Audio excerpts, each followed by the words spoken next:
E após Lula ser declarado eleito pelo Tribunal Superior Eleitoral, a procura dos brasileiros por serviços e imóveis nos Estados Unidos e em Portugal aumentou. As informações são da Faquin Investments, que presta consultoria aos brasileiros e registrou um crescimento de 257% na procura por imóveis para compra ou aluguel nos dois países. O número de pessoas que decidiram abrir contas bancárias também aumentou em 126%, enquanto a busca por visto cresceu 435% nesse período. Segundo o CEO da empresa, Cássio Faquin, o período de instabilidade política e econômica no Brasil favorece o aumento de interesse do brasileiro por viver em outro país, seja temporária ou definitivamente. O Brasil também apareceu entre os top 10 países que mais buscam pela aplicação ao visto EB5, que concede o Green Card para investidores nos Estados Unidos. Rodrigo Constantino, você sempre faz aqui, né, Constantino, o relato do seu processo de saída do Brasil, né, do que motivou você a deixar o país e procurar os Estados Unidos. E se eu estiver enganado, você me corrija. Se eu estiver falando alguma besteira, você pode me corrigir. Mas no seu caso foi a violência no Rio de Janeiro, né, que te motivou a deixar o Brasil. E a novidade é essa agora, a política, o cenário político e o receio do que vai acontecer com a economia está levando muitos brasileiros a pensarem em fazer também isso que você fez, Constantino. Brown, você está parcialmente certo. A violência do Rio de Janeiro e o jeitinho, a malandragem, né, sempre me incomodaram muito, mas houve sim um fator específico político. A minha decisão de vir foi exatamente na reeleição de Dilma Rousseff. Foi ali que eu bati o martelo e falei, eu vou embora, eu preciso sair desse país, né, por um período que seja para respirar ares mais normais e livres, não de um país que reelege alguém como Dilma Rousseff. Então, a minha decisão foi exatamente em outubro de 2014, em abril de 2015, eu estava já morando nos Estados Unidos e aqui estou há quase 8 anos. É absolutamente compreensível que essa procura aumente agora. As pessoas estão com medo, viram 4 anos de esperança de um governo mais técnico, honesto, sem escândalos de corrupção, respeitando a liberdade de expressão, sem perseguir, né, inclusive críticos que chamavam o presidente de genocida, que jogavam futebol com a réplica da cabeça do presidente à guisa de pelota. Imagina só, né? E muitos ficam usando o argumento geográfico de que se você sai, você não é um patriota, não pode defender o Brasil. Isso é ridículo. Estamos vendo aqui mesmo no programa, a quem eu também saúdo e agradeço as palavras gentis, o Coronel Gerson, Paulo Figueiredo, eu, já tivemos Ana Paula Henkel, que mora em Los Angeles, e muitos outros, né? O próprio Olavo de Carvalho morava mais tempo que todos nós aqui nos Estados Unidos.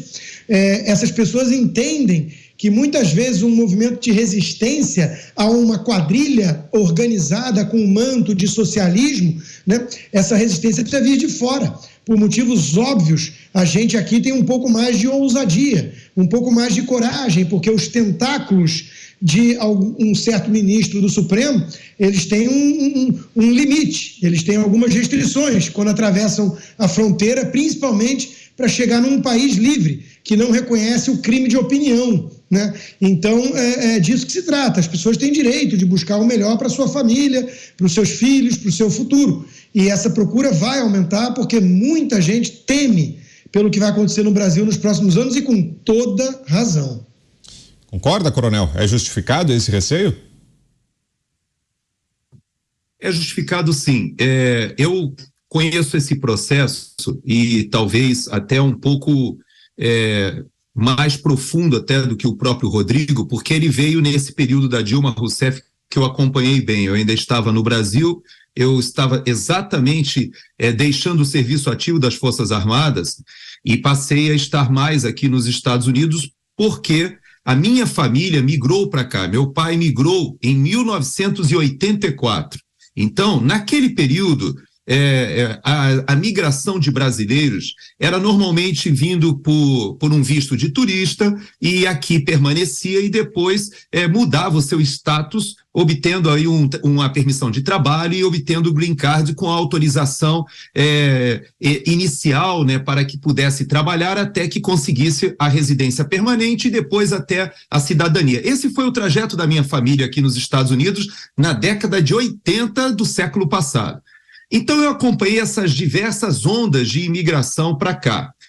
Os brasileiros que chegaram nessa onda do Rodrigo Constantino foram brasileiros com um perfil bem diferente daquele perfil da época do meu pai. Então, os companheiros do meu pai, na época que ele migrou para cá, eram pessoas que vinham para tentar a vida e trabalhavam na construção civil, trabalhavam na pintura, alguns inclusive iam para as áreas rurais e eram brasileiros de classe média baixa que vinham aqui tentar a vida, tentar o sonho americano. O que aconteceu nessa onda do Rodrigo Constantino, da época da Dilma Rousseff, eu acompanhei bem, porque eu estava naquelas manifestações iniciais, 2014, e quando o Rodrigo apoiou também ali a criação do Partido Novo, eu também apoiei, eu tinha toda uma expectativa de que ali poderia ser uma oportunidade de trazer pessoas de fora da política. Toda essa experiência eu tive muito paralela ao Rodrigo, e como a minha família já residia aqui há muitos anos, eu conheci esse processo e tive a oportunidade de passar mais tempo aqui. Mas o que me chamou a atenção dessa onda que veio o Rodrigo foi o perfil do imigrante brasileiro.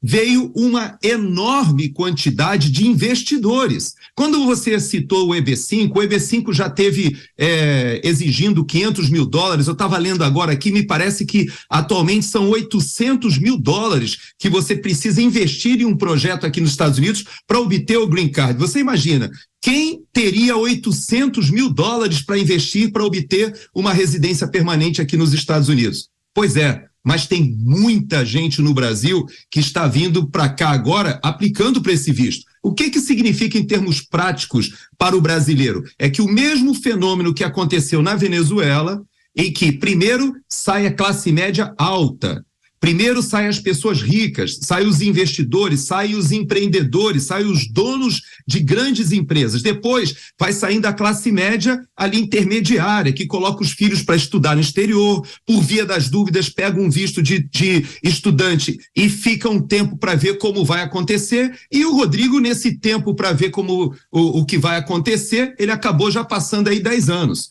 E há muitos brasileiros que vieram com ele, que eu conheço aqui.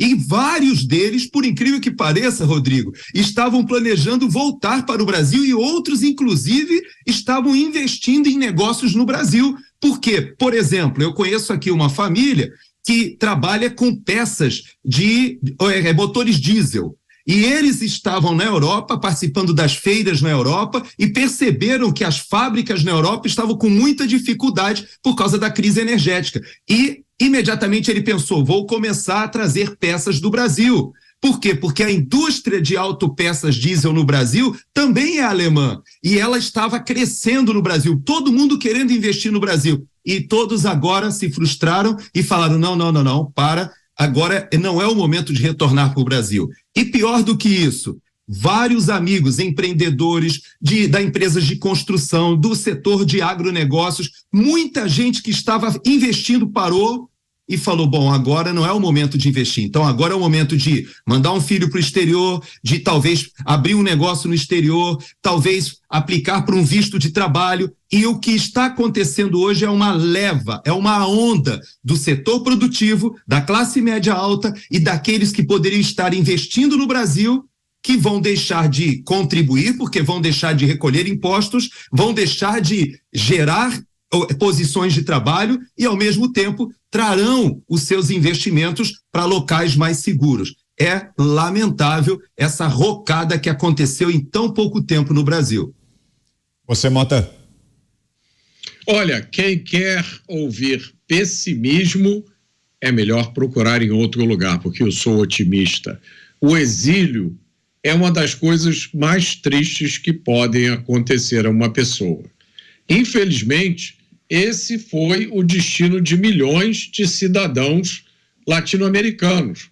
O exílio é o último recurso de alguém que vê o seu país ser tomado por um sistema político totalitário. Eu testemunhei isso. No início dos anos 2000, eu trabalhei numa empresa que prestava serviços à PDVSA, a estatal de petróleo da Venezuela. Eu vi muitos amigos venezuelanos tomando a decisão de se mudar para a Flórida, com medo do que poderia acontecer no governo do então recém-eleito Chávez. Eles estavam corretos. Quem ficou na Venezuela teve um destino terrível. Mas eu sou otimista. Eu não acredito que nada similar vá acontecer no Brasil. Eu vi o povo brasileiro acordar. Nós quebramos o monopólio da verdade e da virtude, que era controlado pela esquerda. Esse povo, o povo brasileiro, milhões de pessoas, esse povo é muito maior do que qualquer máquina do mal. O lugar do brasileiro é no Brasil. Sejamos a resistência, cuidemos de nossas famílias. É preciso transformar a nossa indignação e a nossa revolta em ação inteligente. Informem-se, leiam, estudem, ensinem. O Brasil é nosso. Quem tem que fugir do Brasil são os bandidos.